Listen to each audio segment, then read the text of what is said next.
Selamat pagi Bapak Ibu Saudara yang diberkati Tuhan, Shalom. Firman Tuhan pada pagi hari ini, Rabu 3 Juni 2020, menyapa kita dari kitab Imamat pasalnya yang ke-18, ayatnya yang pertama sampai dengan yang kelima. Imamat pasal 18, ayat pertama sampai dengan yang kelima. Jika kita semua sudah membuka Alkitab kita, biarkan tetap demikian dan mari kita berdoa. Tuhan Yesus, kami sungguh bersyukur dan berterima kasih karena pagi hari ini kembali Engkau membangunkan kami dalam keadaan yang sehat dan tidak kurang suatu apapun. Kami siap untuk melakukan setiap aktivitas kami di hari ini. Kiranya Tuhan memberkati agar setiap aktivitas yang kami lakukan menjadi berkat bagi kami, bagi sesama kami, dan menyenangkan hati Tuhan. Namun sebelum kami memulai semuanya, kami telah mempersiapkan hati dan diri kami untuk membaca dan merenungkan firman Tuhan. Urapi kami dengan Roh Kudus-Mu, agar kami dimampukan untuk memahami dan setia melakukan firman-Mu di sepanjang hari kami. Terima kasih Tuhan Yesus. Amin. Mari Bapak Ibu Saudara, kita membaca firman Tuhan dari Imamat 18 ayat pertama sampai kelima. Demikian firman Tuhan. Tuhan berfirman kepada Musa, "Berbicaralah kepada orang Israel dan katakan kepada mereka, Akulah Tuhan Allahmu. Janganlah kamu berbuat seperti yang diperbuat orang di tanah Mesir, di mana kamu diam dahulu. Juga janganlah kamu berbuat seperti yang diperbuat orang di tanah Kanaan, kemana aku membawa kamu. Janganlah kamu hidup menurut kebiasaan mereka. Kamu harus lakukan peraturanku dan harus berpegang pada ketetapanku dengan hidup menurut semuanya itu. Akulah Tuhan Allahmu. Sesungguhnya kamu harus berpegang pada ketetapanku dan peraturanku. Orang yang melakukannya akan hidup karenanya. Akulah Tuhan." Demikianlah firman Tuhan. Berbahagialah setiap kita yang mendengar dan melakukannya. Terpujilah Tuhan Yesus. Haleluya. Bapak Ibu Saudara yang diberkati oleh Tuhan, suatu hari seorang guru berjalan dengan muridnya menyusuri taman yang ada di sekolah. Sang guru kemudian berhenti dan menunjuk pada pohon kecil. "Cabutlah," perintahnya kepada sang murid. Murid pun mencabutnya dengan 2 jari tanpa ragu.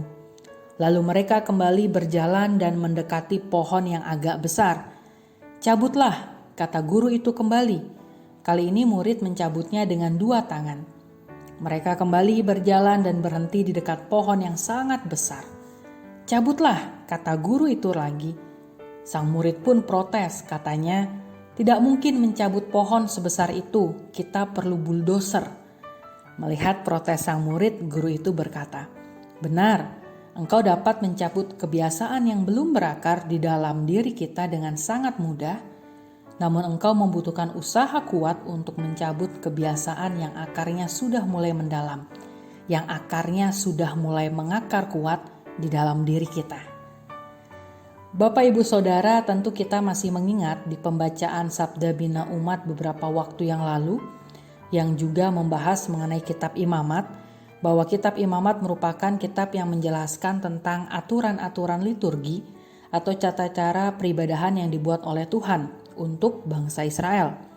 Ada banyak aturan yang dibuat seperti peraturan tentang peribadahan, cara bagaimana seorang imam melayani, tentang mempersembahkan korban kepada Tuhan, juga tentang kehidupan bangsa Israel itu sendiri, yang mana tentu aturan-aturan yang dibuat Tuhan tersebut haruslah ditaati oleh bangsa Israel. Nah, dalam bacaan kita, Tuhan memerintahkan bangsa Israel agar tidak mengikuti kebiasaan bangsa Mesir, tempat mereka berasal atau tempat di mana mereka berdiam lama sebelum Tuhan melalui Musa membawa mereka keluar dari Mesir untuk menuju ke Kanaan. Jadi Tuhan memerintahkan bangsa Israel agar tidak mengikuti kebiasaan bangsa Mesir dan juga bangsa Kanaan, tempat di mana mereka menuju ke tanah Kanaan. Nah, sebaliknya mereka harus melakukan peraturan Tuhan dan berpegang pada ketetapannya. Yang menjadi pertanyaan, peraturan apa yang Tuhan ingin bangsa lakukan di perikop 18 ini? Atau di dalam pasal 18 ini? Nah, Bapak Ibu Saudara yang diberkati oleh Tuhan, kalau kita melihat dari judul perikop di pasal 18, yaitu dituliskan kudusnya perkawinan, maka kita akan mengetahui bahwa pasal 18 ini memuat hukum-hukum atau aturan-aturan tentang perkawinan. Seperti misalnya dimulai dari ayat 16 sampai habis, itu berbicara seperti larangan bagi pria Israel untuk menikahi anggota keluarga terdekatnya. Juga ada larangan untuk melakukan tindakan seksual yang menajiskan diri, termasuk di dalamnya mempersembahkan anak-anak bagi dewa Molok. Nah, bangsa Israel saat ini di dalam pembacaan kita pasal 18 sedang begitu diproses oleh Tuhan sedemikian rupa untuk kembali menjadi sebuah bangsa yang kudus yang berkenan bagi Tuhan.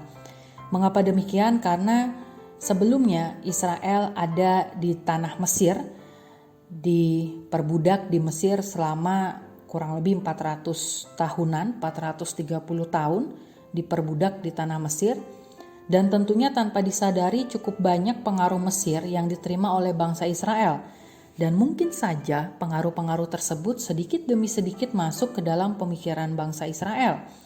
Seperti kita tahu bersama, orang-orang Mesir itu melakukan penyembahan terhadap banyak dewa, juga dilakukan seks bebas dan banyak ketidaksesuaian hidup lainnya yang tentunya itu tidak berkenan bagi Tuhan. Demikian juga di tanah Kanaan, tanah yang dijanjikan Tuhan kepada bangsa Israel, yang juga di sana bukanlah tanah kosong, namun telah diam bangsa-bangsa lain yang tidak mengenal Tuhan. Dan pada umumnya mereka pun menyembah dewa seperti bangsa Mesir, dan mereka juga tidak memiliki aturan dalam hal perkawinan. Artinya bahwa perkawinan itu bukan merupakan sesuatu yang kudus, namun bangsa-bangsa lain di luar Tuhan itu menganggap bahwa seks itu merupakan sesuatu yang bebas, di mana setiap pria ketika mengingini seorang wanita, pria tersebut berhak untuk mengambil siapapun wanita yang mereka sukai. Nah, Bapak Ibu jemaat saudara yang diberkati oleh Tuhan, menarik untuk diperhatikan bahwa di sepanjang bacaan kita ayat 1-5 ini terdapat 3 kali Allah menegaskan tentang siapa dirinya dengan kalimat akulah Tuhan Allahmu. Artinya adalah Allah ingin menegaskan mengenai kedaulatannya, kekuasaannya atas hidup manusia.